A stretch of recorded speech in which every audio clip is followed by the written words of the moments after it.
to the committee of the Senate. Mr. Speaker, I don't know if you were there at that time, but he was fumbling and eventually whispered to me and said, you know, I was told.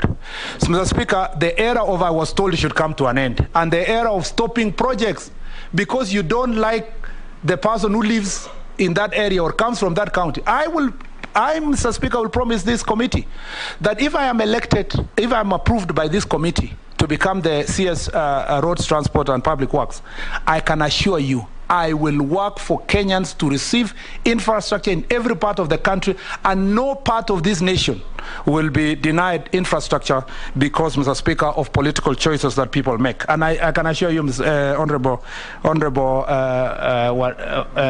Ondai, if there's any problem in your constituency, make sure we plan, it becomes the first place we will visit to ensure that every part of Kenya ensures it gets its part of the.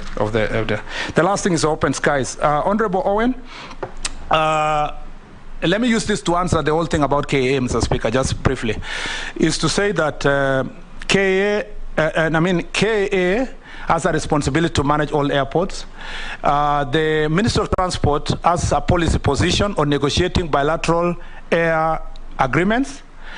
You know that when we go to another country, Turkey, for example, and negotiate agreements, you know that the principle of reciprocity is extremely important.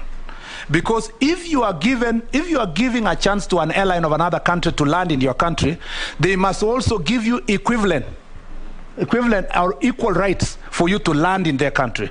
So that is an area that we need to appreciate first. But second, and most important, we should move to answer, why are we in this situation? Why is Kenya Airways finding itself in the situation that it is? It's because of mismanagement of the past. The Project Mawingu, for this parliament is aware, because we probed that issue, Senate and National Assembly. We know what happened in Kenya Airways. There are processes underway, and the president is already seized of that issue, as far as I'm aware, to make sure that we talk about restructuring Kenya Airways in whatever ways to ensure that it's profitable. For example, Mr. Speaker, Kenya Airways is the leading cargo airline, Nairobi is the leading cargo destination in the region. Yet Kenya Airways had only 10% of the share. We should be able to separate Kenya Airways transport in terms of carrying passengers, and separate the cargo one, because that one looks like it will be more profitable, and then it should be able to take up most of this market share of transport in the area. I will also promise you, Honorable Owen, that we will go together and look at the issues in Malindi. Let me tell you this. As a firm believer of devolution, Mr. Chair, I will not work from Nairobi. I will once in a month or more so often, Mr. Speaker, decide that the ministry today is working from Garissa. We sit there, we sort all the problems, the leaders of that area that relate to my ministry. The next week I can go and work from Kisumu, Mr. Speaker. It's Kenya. There are agencies there that are for my ministry.